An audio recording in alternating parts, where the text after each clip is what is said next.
In this video, we're going to take a look at setting up our reporting periods. So on our applications dropdown, we're going to click onto the General Ledger module, go to the Setup tab, and under this More section, we're going to click on Reporting Periods. And that's going to bring up any reporting periods that you have in the system. You may not have any. I have reporting periods up to the end of December 2023, which is quite outdated now, so I definitely need more. So the first thing we're going to do is we're going to go back to General Ledger Setup, and we're going to click on Configuration. And what we want to do is scroll down here and say, if posting transactions to a future period, we want to make sure that Allow and Show Warning is ticked. So if that is not ticked, then you can change it to Allow and Show Warning and save. Next up, we're going to create a draft journal entry for 10 years in the future.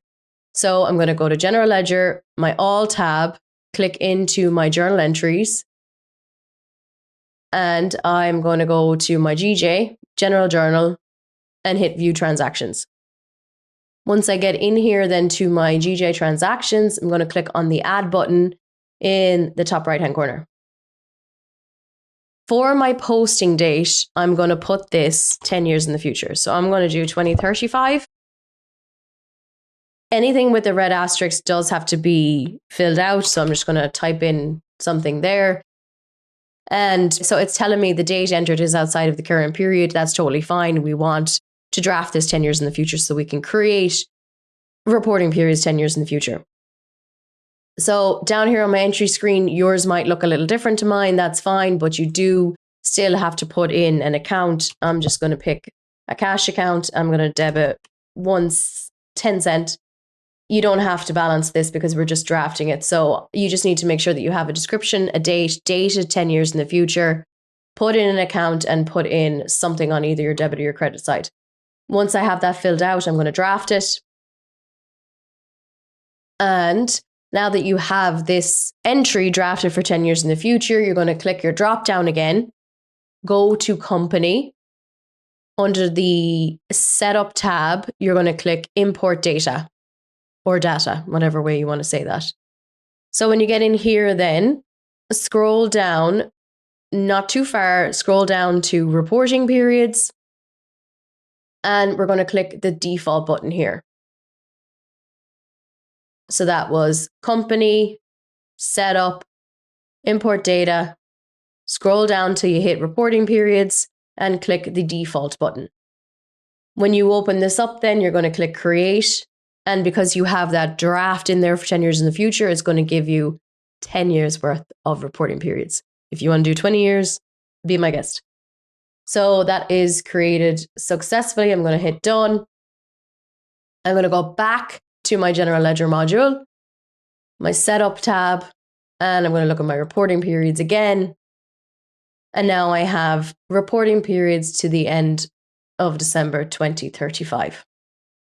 So you'll see here then for your reporting periods that this use for budgeting is literally just for your months. So all of your months can be used for your budgeting, which is good to know. So the next step you want to do in this process then is you want to go back to General Ledger, All, click into your journal entries.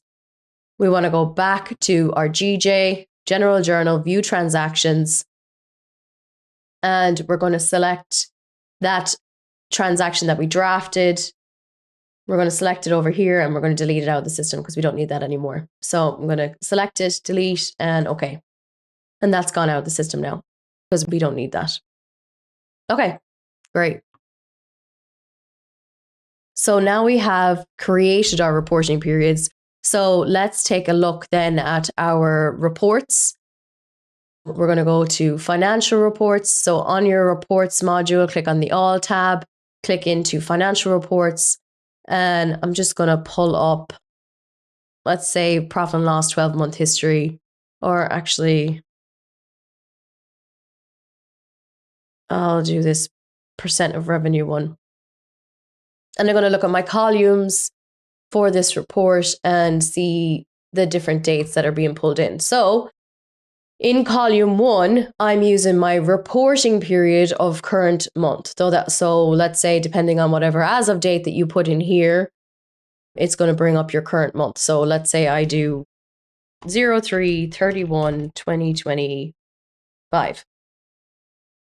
So now it's going to show me that this is going to preview is telling me I'm going to see the month of March for 2025 for my current month. And then let's see what else we've got going on here. So then current quarter is in column 5.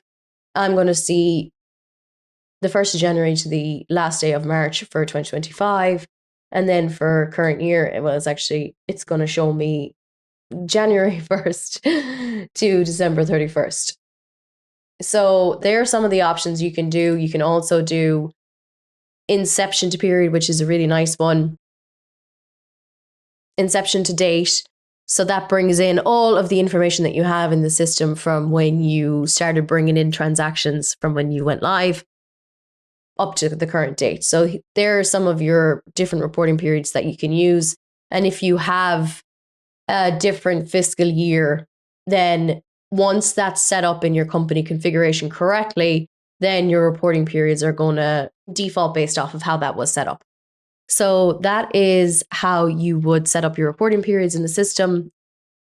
And if you do have any issues with getting that set up, of course, you can just submit a ticket or hop on a Q&A.